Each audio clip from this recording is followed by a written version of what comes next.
Mga pagbasa ng mga salita ng makapangyarihang Diyos ukol sa paghahangad sa katotohanan. Ang kahulugan ng paghahangad sa katotohanan, siyam. Ano ang mga puntong natalakay natin tungkol sa kasabihan tungkol sa wastong asal na wala nang silbi ang pagpupugot ng mga ulo, maging mabait hanggat maaari? Ibuod natin. Ang diwa ng kasabihang ito ay tulad ng sa ibang mga kasabihan tungkol sa wastong asal. Ang lahat ng iyon ay naglilingkod sa uring namumuno at sa mga kaugaliang panlipunan. Hindi ipinanukala ang mga iyon mula sa perspektibo ng pagkatao. Ang pagsasabing pinaglilingkuran ng mga moral na kasulatang ito ang uring namumuno at ang mga kaugaliang panlipunan ay maaaring lagpas-lagpas na sa saklaw ng dapat mong maunawaan at matamo sa pamamagitan ng iyong pananampalataya sa Diyos. Bagaman medyo maaari itong makamit ng mga may nalalaman sa politika, agham panlipunan at kaisipan ng tao. Mula sa perspektibo ng pagkatao, na ang ibig sabihin, mula sa sarili mong perspektibo, paano mo dapat harapin ang gayong mga bagay? Halimbawa, ipagpalagay nating dati ay naaresto, nakulong, at napahirapan ka dahil sa iyong pananampalataya. Sa loob ng ilang araw at gabi ay hindi ka pinatulog at labis kang pinahirapan ng malaking pulang dragon. Lalaki ka man o babae, nagdanas ang iyong katawan at isipan ng lahat ng uri ng pang-aabuso at pagpapahirap at nainsulto, naalipusta at naatake ka rin ng mga diablong iyon gamit ang lahat ng uri ng masama at lapastangang wika. Matapos danasin ang pagpapahirap na ito, ano ang nararamdaman mo sa bansa at pamahalaang ito? Nagdudulot ito ng pagkapuot sa sistemang panlipunang ito, pagkapuot sa namumunong partidong ito, at pagkapuot sa bansang ito. Dati ay nakararamdam ka ng matinding paggalang sa tuwing makakikita ka ng mga pulis ng estado, ngunit matapos sumailalim sa kanilang pag-uusig, pagpapahirap at paglalapastangan, naglaho na ang dating pakiramdam ng paggalang na iyon at napuno na ang iyong puso ng isang salita, puot. Puot sa kawalan nila ng pagkatao, puot sa lubos na kawalan nila ng prinsipyo, at puot sa pagkilos nila na tulad ng mga hayop at ng diablong si Satanas. Kahit na nagdusa ka ng matindi sa pamamagitan ng pagpapahirap, paglalapastangan, at pang-iinsulto sa iyo ng mga pulis ng estado, nakita mo naman ang tunay nilang kulay, at nakita mo nang silang lahat ay mga halimaw na nasa katawan ng tao at mga diablong napupuot sa katotohanan at napupuot sa Diyos. Kaya puno ka ng pagkapuot sa kanila. Hindi ito personal na pagkapuot o isang personal na hinaing. Resulta ito ng malinaw na pagkakita sa kanilang masamang diwa. Hindi ito isang bagay na iyong naguni-guni, na hinuha o natukoy. Ito ang lahat ng alaala mo sa kanilang pang-iinsulto, paglalapastangan, at pag-uusig sa iyo. Pati na ang kanilang bawat gawi, kilos at salita na pumupuno sa iyong puso ng pagkapuot. Normal ba ito? Sa sandaling mapuno ka ng pagkapuot, kapag may taong nagsabi sa iyo ng wala nang silbi ang pagpupugot ng mga ulo, maging mabait hanggat maaari. Huwag kang mabuhay sa pagkapuot. Ang pagpawi sa pagkapuot ang pinakamabuting paraan ng pagharap dito. Ano ang mararamdaman mo pagkarinig dito? Masusuklam. Ano pa bang ibang mararamdaman mo kundi masusuklam? Kaya sabihin mo sa akin, posible bang mapawi ang pagkapuot na ito? Hindi ito mapapawi. Paano mapapawi ang hindi malulutas na pagkapuot? Kung gagamitin ng sino man ang kasabihang, wala nang silbi ang pagpupugot ng mga ulo. Maging mabait hanggat maaari upang hikayatin kang bitiwan ang iyong pagkapuot. Mabibitiwan mo ba ito? Ano ang magiging reaksyon mo? Ang unang magiging reaksyon mo ay, huwad na kalokohan ang lahat ng wala nang silbi ang pagpupugot ng mga ulo. Maging mabait hanggat maaari na ito. Mga irresponsableng komento ito ng mga walang ginagawang tagamasid. Araw-araw ay nang-uusig ng mga Kristiyano at mabubuting tao ang mga taong nagpapalaganap ng mga ideya at pananaw ng tradisyonal na kultura. Napipigilan at naaapektuhan ba sila ng mga salitang ito? Hindi sila titigil hanggat hindi nila naitataboy o nalilipol ang bawat isa sa mga ito. Sila ang nagbabalat kayong diablong si Satanas. Pinagmamalupitan nila ang mga tao habang nabubuhay pa ang mga ito. Tapos, kapag patay na ang mga ito, ay bumibigkas sila ng ilang salita ng pakikiramay upang linlangin ang iba. Hindi ba't napakasama niyon? Hindi ba't ganito ang magiging reaksyon at pakiramdam mo? Talagang ganito ang mararamdaman mo. Kapupuutan ang sino mang susubok na humikayat sa iyo, hanggang sa puntong nanaisin mo pa siyang isumpa. Ngunit hindi nakauunawa ang ilang tao. Sinasabi nila, bakit mo ba ito ginagawa? Hindi ba't kamuhi-muhi ito? Hindi ba't mapaminsala ito? Mga irresponsableng komento ito mula sa mga walang ginagawang tagamasid. Tutugon ka, tao ako. Mayroon akong dignidad at integridad. Ngunit hindi nila ako tinratong parang tao. Sa halip ay tinrato nila akong parang hayop o halimaw na lubhang nakakasakit sa integridad at dignidad ko. Hindi ba't sila ang kamuhi-muhi? Tahimik mong tinatanggap ang pagiging kamuhi-muhi nila. Subalit kapag nilalabanan at kinapupuutan namin sila, kinokondena mo kami dahil dito. Ano ka kung ganoon? Hindi ba't ikaw ang masama? Hindi nila tayo tinatratong parang tao. Pinahihirapan nila tayo. Ngunit sinasabi mo pa rin sa aming itaguyod ang wastong asal ng tao at suklian ang kasamaan ng kabutihan. Hindi ba't kalokohan ang sinasabi mo? Normal ba ang pagkatao mo? Mapagpanggap at mapagpaimbabaw ka. Maliban sa masyado kang kamuhi-muhi, masama at wala ka ring kahihiyan. Kaya, kapag mayroong nagpapalubag sa loob mo sa pamamagitan ng pagsasabing, kalimutan mo na ito, tapos at nagdaan na iyon, huwag ka nang magkimkim ng mga hinaing. Kung ganito ka kababaw parati, ikaw ang masasaktan sa huli. Kailangang matutuhan ng mga taong bitiwan ang pagkapuot at isagawa ang pagiging mabait hanggat maaari. Ano ang maiisip mo tungkol doon? Hindi ba't maiisip mo, ang buong tradisyonal na kulturang Tsinong ito ay isa lamang kasangkapang ginagamit ng uring namumuno upang linlangin at kontrolin ang mga tao. Sila mismo ay hindi kailanman napigilan ng mga ideya at pananaw na ito. Bagkus ay nanlilinlang at malupit silang nananakit ng mga tao araw-araw. Isa akong taong may dignidad at integridad na walang pakundangang pinaglaruan at inabuso na parang isang hayop o halimaw.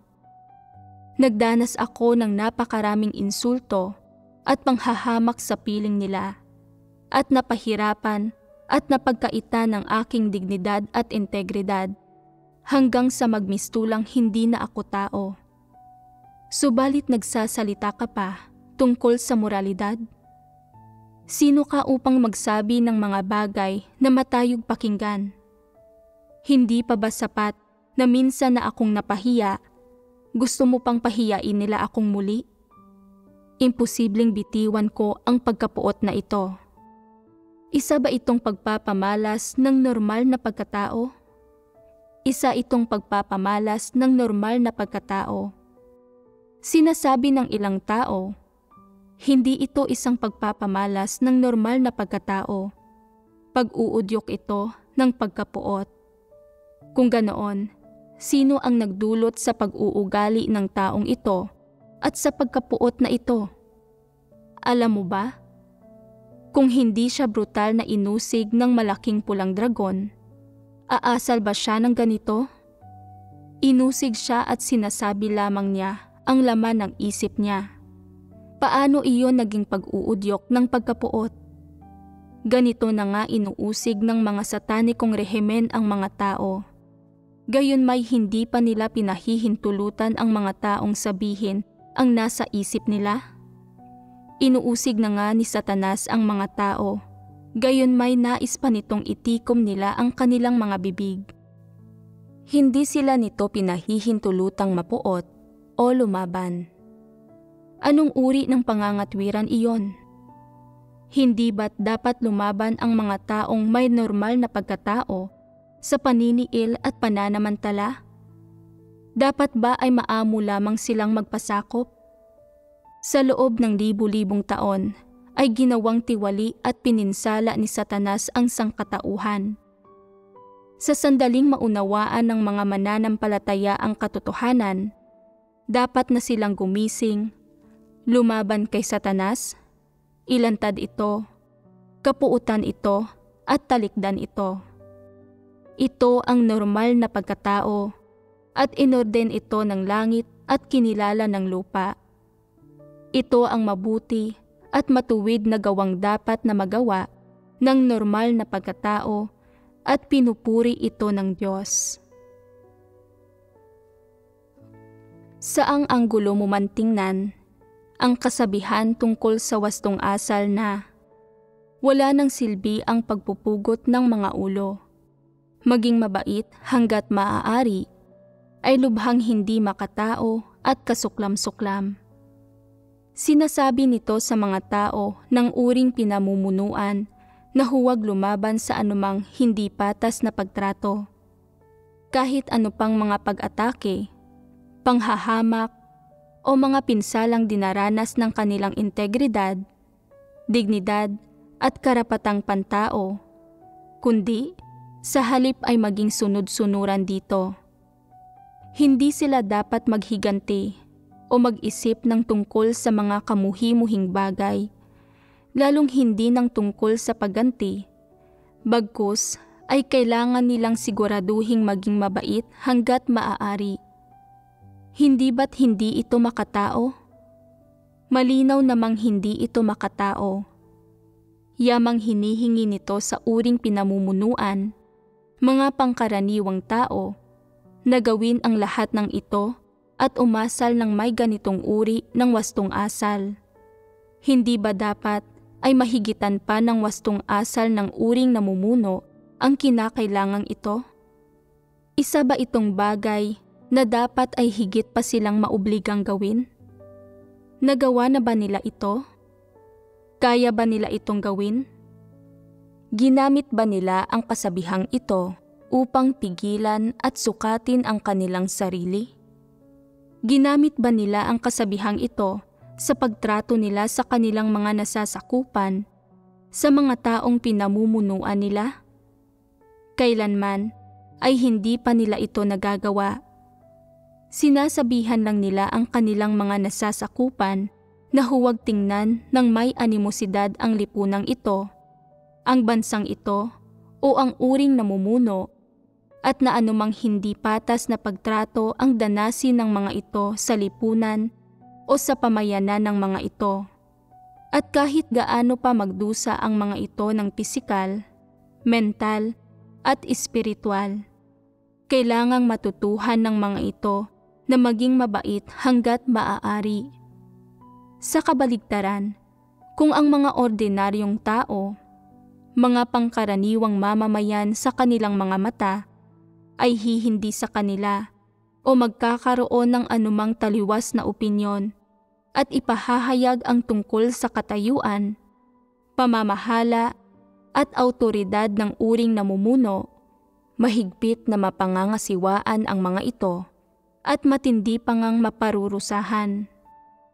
Ito ba ang wastong asal na dapat taglayin ng uring namumuno na nagpapanukala sa mga tao ng wala ng silbi ang pagpupugot ng mga ulo, maging mabait hanggat maaari?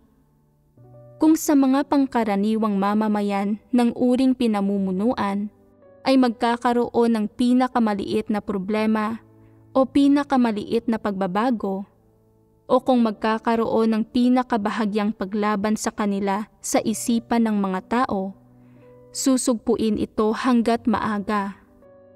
Kinukontrol nila ang puso at isip ng mga tao at pinupwersa ang mga taong magpasakop sa kanila ng walang kompromiso. Katulad lamang ito ng mga kasabihang, kapag iniuutos ng emperador sa mga opisyal niya na sila ay mamatay, wala silang magagawa kundi ang mamatay. At ang lahat ng lupain sa ilalim ng kalangitan ay pagmamay-ari ng hari. Ang lahat ng tao sa mundo ay nasasakupan ng hari. Ang katumbas nito ay na ang anumang ginagawa ng namumuno ay tama at dapat niyang malinlang, makontrol, mainsulto, mapaglaruan, mayurakan, at sa wakas ay madaig ang mga tao. At na kahit ano pang gawin ng uring pinamumunuan, tama sila at hanggat nabubuhay ang mga tao, kailangan ng mga itong maging masusunuring mamamayan at kailangan ay hindi maging taksil sa hari. Kahit gaano pa kasama ang hari, kahit gaano pa kasama ang kanyang pamumuno, kailangan ay hindi humindi sa kanya ang mga pangkaraniwang tao at hindi magkaroon ng mga kaisipan ng paglaban at kailangan ay ganap na sumunod. Yamang ang lahat ng tao sa mundo ay nasasakupan ng hari, ibig sabihin, ang mga pangkaraniwang taong pinamumunuan ng hari ay kanyang mga nasasakupan. Hindi ba dapat ay maging huwaran ang hari ng kasabihang, wala ng silbi ang pagpupugot ng mga ulo, maging mabait hanggat maaari sa mga pangkaraniwang tao? Dahil ang mga pangkaraniwang tao ay hangal, mangmang, walang alam, at hindi nakauunawa ng batas, madalas silang gumagawa ng ilang bagay na labag sa batas at masama. Kaya, hindi ba't ang hari ang dapat na mauna sa lahat na gumamit sa kasabihang, wala ng silbi ang pagpupugot ng mga ulo, maging mabait hanggat maaari? Ang pagiging mabait sa mga pangkaraniwang tao tulad ng ginagawa niya sa sarili niyang mga anak, hindi ba't iyon ang dapat na gawin ng isang hari? Hindi ba dapat ay magkaroon din ng gayong kabutihang loob ang isang hari? Kaya hinihingi ba niya ito sa kanyang sarili? Nang ipag-utos ng mga hari ang pagsupil sa mga paniniwala ng relihiyon, hiningi ba nila sa kanilang mga sarili na sumunod sa kasabihang, wala ng silbi ang pagpupugot ng mga ulo, maging mabait hanggat maaari? Nang brutal na usigin at pahirapan ng kanilang kasundaluhan at kapulisan ang mga Kristiyano, hiniling ba nila sa kanilang pamahalaang sumunod sa kasabihang, wala ng silbi ang pagpupugot ng mga ulo, maging mabait hanggat maaari? Kailanman ay hindi nila hiniling sa kanilang pamahalaan o sa kanilang kapulisan na gawin iyon. Sa halip, inudyukan at pinilit nila ang pamahalaan at ang kapulisan na mahigpit na supilin ang mga paniniwala ng relihiyon at nagpalabas pa nga ng mga kautusang may pagkakatulad sa bugbugin ninyo sila hanggang sa sila ay mamatay nang hindi kayo naparurusahan. At wasakin ninyo sila ng walang kaingay-ingay. Na nagpapakita na ang mga hari ng masamang mundong ito ay mga dyablo.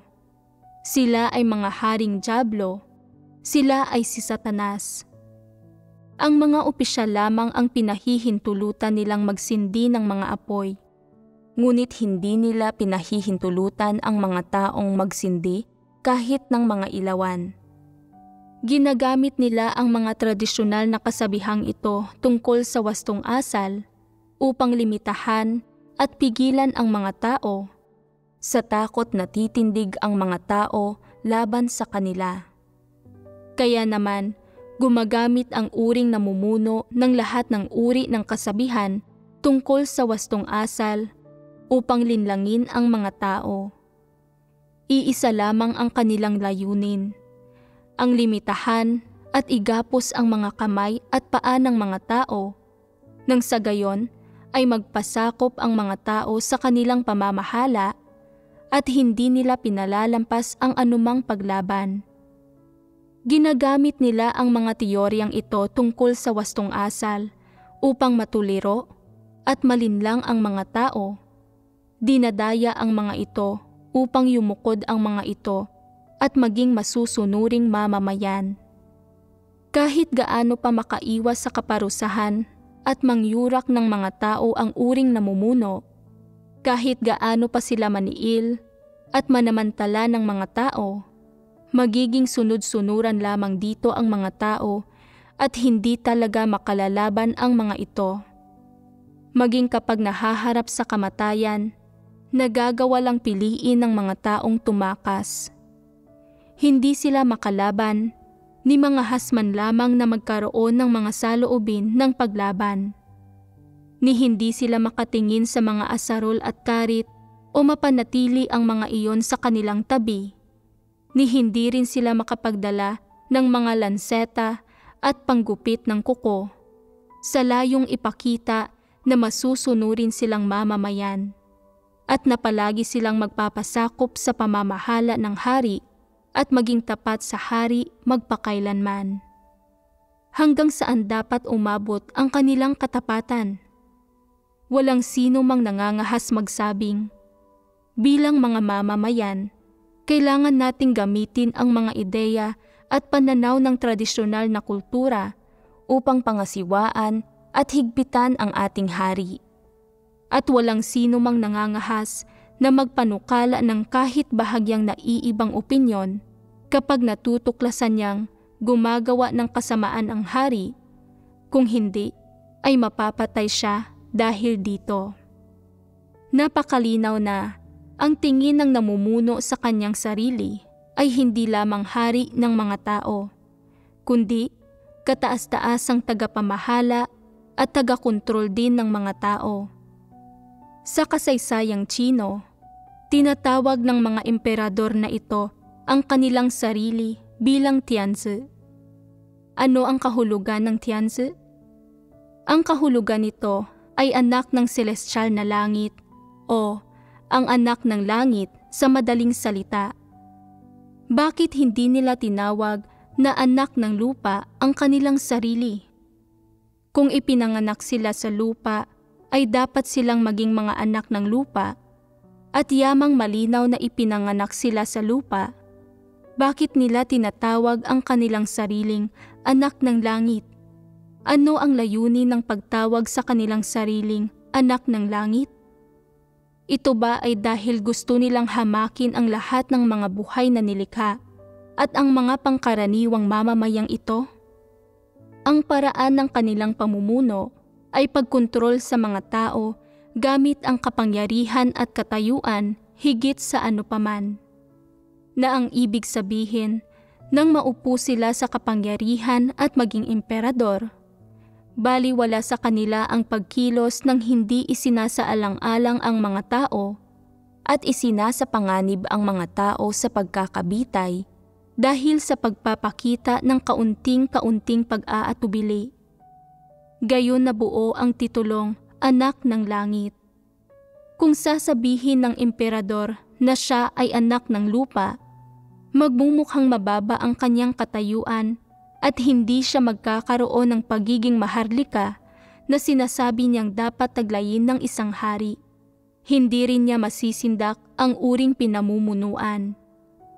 Kaya, itinaas niya ito, sinasabing siya ang anak ng langit at ninanais niyang kumatawan sa langit. Maaari ba siyang kumatawan sa langit? Taglay ba niya ang diwang iyon? Kung ipipilit ng isang taong kumatawan sa langit nang hindi nagtataglay ng diwa upang gawin iyon, pagpapanggap iyon. Sa isang banda, tinitingnan ng mga namumunong ito ang langit at ang Diyos ng may animosidad. Ngunit sa kabilang banda, nagkukunwari silang sila ang anak ng langit at na may mandato sila ng langit upang mapadali ang kanilang pamamahala. Hindi ba't kawalang kahihiyan ito? Sa pagtingin sa mga katunayang ito, ang layunin ng iba't ibang kasabihang ito tungkol sa wastong asal na ipinalalaganap sa sangkatauhan ay limitahan ang normal na pag-iisip ng mga tao, igapos ang kanilang mga kamay at paa, limitahan ang kanilang pag-uugali, at limitahan pa nga ang iba't iba nilang kaisipan, pananaw at pagpapamalas sa saklaw ng normal na pagkatao. Sa pagtingin sa ugat nito, ang layo ng mga ito ay makabuo ng mabubuting kaugaliang panlipunan at panlipunang moralidad. Siyempre, sa pagkakamit ng epektong ito ay napaglilingkuran din ng mga ito ang ambisyon ng uring namumuno na mamuno sa loob ng mahabang panahon. Ngunit kahit papaano pa sila mamahala, sa huli ay ang sangkatauhan ang biktima. Nalilimitahan at naiimpluwensyahan ang sangkatauhan ng iba't ibang ideya at pananaw na ito ng tradisyonal na kultura. Maliban sa nawalan na ang mga tao ng pagkakataong marinig ang ebanghelyo at matanggap ang pagliligtas ng Diyos, nawalan din sila ng pagkakataong hanapin ang katotohanan at tahakin ang tamang landas sa buhay. Bukod pa roon, sa ilalim ng kontrol ng mga namumuno, walang magagawa ang mga tao kundi tanggapin ang maraming uri ng lason, maling paniniwala at pag-iisip, at ibang negatibong bagay na mula kay Satanas. Sa huling ilang libong taon ng mahabang kasaysayan ng sangkatauhan, naturuan, nataniman, at nalinlang ni Satanas ang sangkatauhan sa pamamagitan ng pagpapalaganap ng kaalaman at paghahasik ng iba't ibang ideolohikal na teorya na ang resulta ay lubos na naimpluwensyahan at nalimitahan ang mga henerasyon ng tao ng mga ideya at pananaw na ito. Siyempre, sa ilalim ng mga ideya at pananaw na ito mula kay Satanas, tumitindi at lumalala ang mga tiwaling disposisyon ng mga tao, na ang ibig sabihin, sa batayang ito ay nalinang at napino ang mga tiwaling disposisyon ng mga tao at malalim nang nag-ugat sa puso ng mga tao, nagdudulot sa kanilang tanggihan ang Diyos, labanan ang Diyos, at malugmok sa kasalanan kung saan hindi sila makaalis. Tungkol naman sa pagkabuo ng kasabihang ito tungkol sa wastong asal, wala nang silbi ang pagpupugot ng mga ulo, maging mabait hanggat maaari, pati na ang mga layon sa pagpapanukala sa kinakailangang ito, ang pinsalang nagawa sa mga tao mula nang mabuo ang kasabihang ito tungkol sa wastong asal, at lahat ng iba't iba pang aspeto, hindi natin pagbabahaginan ang mga bagay na ito ngayon. At maaari kayong gumugol ng oras mamaya upang higit na pag-isipan ang mga ito para sa inyong mga sarili. Hindi na bago sa mga Tsino ang mga kasabihan tungkol sa wastong asal sa tradisyonal na kultura, ngunit ang mga ito ay hindi bigla ang nakaiimpluwensya sa mga tao. Nabubuhay ka sa ganitong uri ng kapaligirang panlipunan, natanggap mo ang ganitong uri ng ideolohikal na pagtuturo tungkol sa mga aspeto ng tradisyonal na kultura at moralidad, at pamilyar ka na sa mga bagay na ito. Ngunit kailanman ay hindi mo naisip na maaaring magkaroon ng lubhang negatibong epekto ang mga bagay na ito. Gaano ka ba katinding mahahadlangan ng mga bagay na ito sa pagsampalataya sa Diyos, sa paghahangad sa katotohanan, at sa pagpasok sa mga realidad ng katotohanan, o gaano ba kalaki ang magiging impluwensya o hadlang ng mga ito sa landas na tatahakin mo sa hinaharap? May kamalayan ba kayo sa mga problemang ito? Dapat ay higit pa ninyong pag-isipan at kilatisin ang paksang pinagbahaginan natin ngayong araw upang magtamo kayo ng lubos na pagkaunawa sa papel na ginagampanan ng tradisyonal na kultura sa pagtuturo sa sangkatauhan, kung ano ito mismo at kung paano ito dapat tratuhin ng tama ng mga tao. Makatutulong at kapaki-pakinabang ang mga bagay na ito na ating pinagbahaginan sa itaas upang maunawaan ninyo ang mga bagay sa tradisyonal na kultura. Siyempre, ang pagkaunawang ito ay hindi lamang pagkaunawa sa tradisyonal na kultura, kundi isa ring pagkaunawa sa paggawang tiwali ni Satanas sa sangkatauhan at sa iba't ibang paraan at diskarte kung paano ginagawang tiwali ni Satanas ang sangkatauhan at partikular pa ngang sa iba't ibang pananaw na itinitimo nito sa mga tao, pati na sa iba't ibang paraan at diskarte, pananaw, perspektibo, paningin at iba pa, kung paano nito tinatrato ang mundo at ang sangkatauhan. Matapos magtamo ng lubos na pagkaunawa sa mga bagay sa tradisyonal na kultura, ang dapat ninyong gawin ay hindi lamang iwasan at tanggihan ang iba't ibang kasabihan at pananaw ng tradisyonal na kultura. Sa halip, mas partikular na dapat mong maunawaan at masuri kung ano ang pinsala, mga gapos at tanikalang na ipataw sa iyo ng mga kasabihan tungkol sa wastong asal na iyong sinusunod at itinataguyod, at kung ano ang mga papel na nagampanan ng mga iyon sa pag-apekto, pag-abala at paghadlang sa iyong mga kaisipan at pananaw tungkol sa pag-asal mo, pati na sa iyong pagtanggap sa mga salita ng Diyos at sa iyong paghahangad sa katotohanan, at sa gayon ay inaantala ka sa pagtanggap sa katotohanan, pag-unawa rito, pagsasagawa rito, at pagsunod sa Diyos ng lubos at ganap. Ang mga bagay na ito ang mismong dapat pagnilayan at mamalayan ng mga tao. Hindi maaaring basta mo na lamang iwasan o tanggihan ang mga iyon.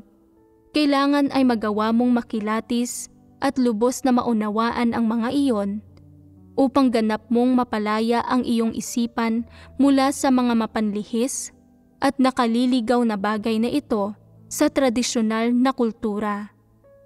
Kahit na hindi malalim na nag-ugat sa iyo ang ilang kasabihan tungkol sa wastong asal, bagkus ay paminsan-minsang nagpapamala sa iyong pag-iisip at mga kuro-kuro, maaabala ka pa rin ng mga iyon ng panandalian o sa iisang pangyayari.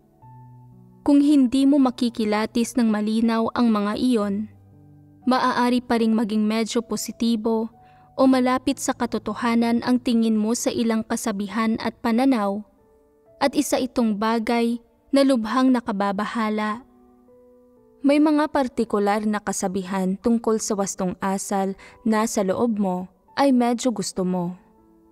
Maliban sa sinasang-ayunan mo ang mga iyon sa puso mo, pakiramdam mo rin ay maipahahayag ang mga iyon sa publiko na magiging interesado ang mga taong marinig ang mga iyon at natatanggapin nila ang mga iyon bilang mga positibong bagay. Walang dudang ang mga kasabihang ito ang pinakamahirap para sa iyong bitiwan. Kahit na hindi mo tinanggap ang mga iyon bilang katotohanan, sa loob mo ay kinikilala mong mga positibong bagay ang mga iyon sa iyong puso. At hindi mo namamalayang nag-uugat na ang mga iyon sa iyong puso at nagiging iyong buhay. Sa sandaling sumampalataya ka sa Diyos at tanggapin mo ang katotohanang ipinahayag ng Diyos, likas na lilitaw ang mga bagay na ito upang guluhin at hadlangan ka sa pagtanggap sa katotohanan. Ang lahat ng ito ay mga bagay na humahadlang sa mga tao sa paghahangad sa katotohanan. Kung hindi mo makikilatis ng malinaw ang mga iyon, madaling mapagkakamalang katotohanan ang mga bagay na ito at mabibigyan ng parehong katayuan na maaaring magkaroon ng ilang negatibong epekto sa mga tao.